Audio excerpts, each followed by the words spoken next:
Hello, souls. How are you guys? Today we're talking about astrology.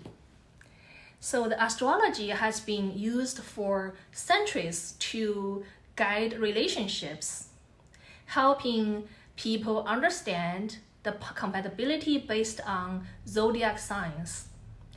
But is this really the key to lasting love? Or have we been misunderstood the deeper truth behind astrology? So today I would like to share a perspective that goes beyond the earth dimensional, concepts of the matchmaking with astrology, revealing that what astrology can and cannot tell you about your relationships. So astrology matchmaking assume that people embody their traits and then with from of their sign, moon, and the rising signs. But in reality, most humans are disconnected from their true essence, both energetically and spiritually. Our society, our conditioning, and the trauma, and the personal unresolved patterns distort how people express their astrological blueprint. So a supposed perfect astrological match, for example, like let's say the Scorpio with Pisces, won't work if both individuals are out of alignment with their higher selves. You can continue sticking with astrology and argue perhaps the problem is there are other rising signs and then some other elements that not quite compatible. However, the deep truth is that if someone is living in emotional wounds and fears or ego-driven behaviors, they won't express the balanced quality of their sign. A Scorpio who hasn't integrated their depth and the transformation might become possessive and very controlling instead of deeply loyal and intense in a positive way. A Libra can stuck in the superficial harmony might avoid the true emotional connection rather than creating the balanced love they are actually capable of. Astrology can give insight into potential compatibility, but it doesn't determine the outcome. The true connection comes when you both individuals are fully present, self-aware, and energetically aligned with their authentic higher self. Many relationships fail because people are searching for a partner to complete them, rather than healing themselves first.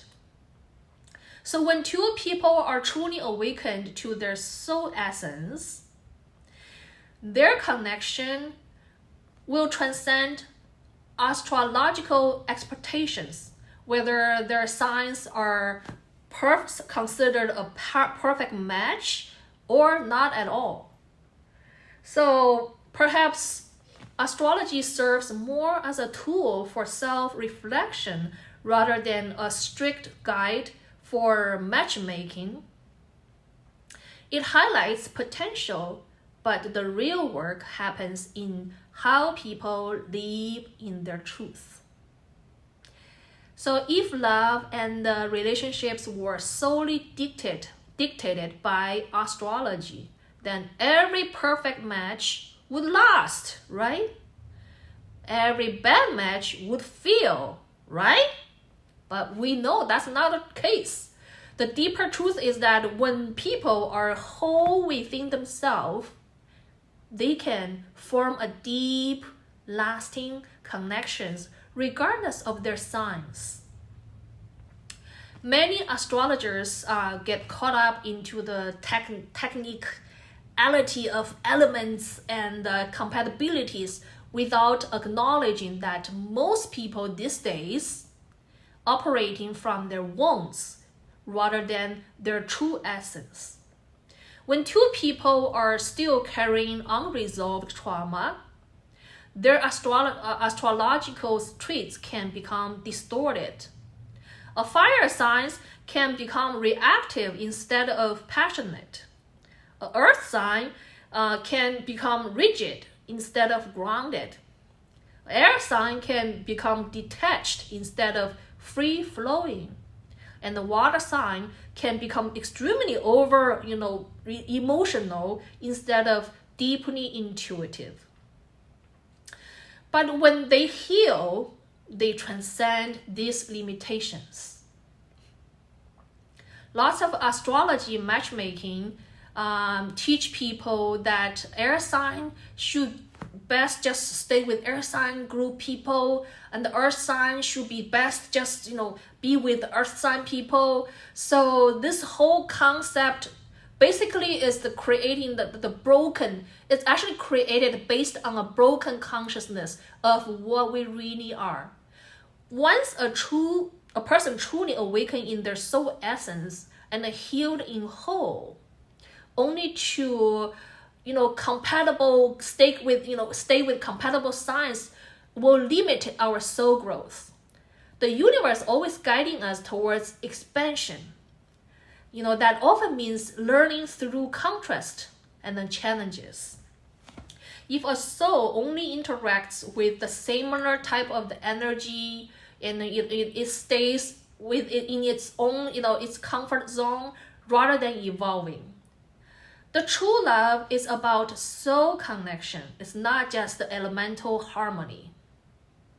So when two conscious individuals come together, their signs become a secondary factor. Their energy, their presence, and the ability to love become the foundation. So it all comes back to self-awareness.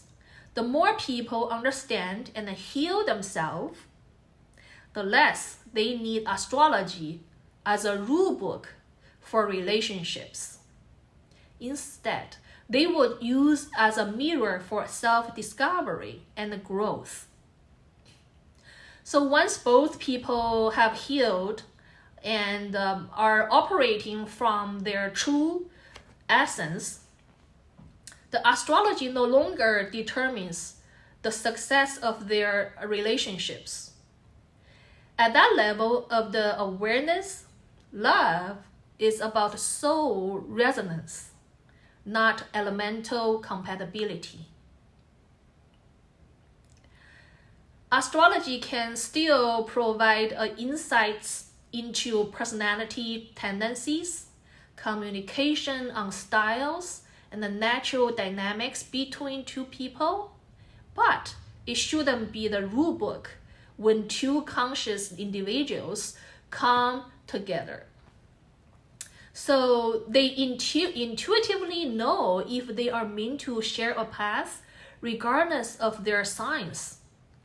So their connection is based on deep mutual understanding, energetic alignment, and the ability to grow together. If someone is still healing, astrology can be a help guide to understanding the relationship patterns, but it should never override the personal intuition. A truly awakened person can love and can build a strong connection with any sign, because love at that level is not about compatibility. It's about truth, your presence, and a shared journey of growth. So the 12 signs exists as an energetic blueprint, not as a rigid system to confine relationships or dictate human destiny. Okay, so they serve as a archetype, energies that help souls understanding their nature, challenges, and evolutionary path. The universe or advanced beings, like those aliens who understood cosmic order, likely created or revealed astrology as a way to help humans navigate our experiences here. So each sign represents a different expression of consciousness, offering the diverse ways to learn, to grow, and to evolve. The signs are not meant to separate people or restrict them to certain types of relationships. Remember that. And then it's to provide a mirror for yourself, a self-awareness that helps souls to recognize their natural strengths, karmic lessons, and areas of growth. So advanced alien civilizations may not even use astrology in the same way that we humans do right now. And then they might see it as a fluid energetic system rather than something that fixed. So perhaps in higher dimensions, the beings, they don't really need astrology to understand each other, they simply know their energy and then the purpose without external systems. So the 12 signs could be a reflection of cosmic order, much like a sacred geometry or universal patterns found in the nature. But ultimately, these are just the tools.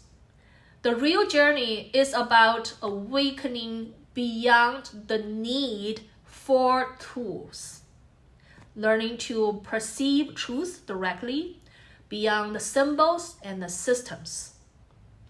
The more a soul evolves, the less it needs astrology to define who is it or how it should love. At the highest level, all souls are the same in essence, pure existence, infinite awareness, beyond identity, structure, or differentiation.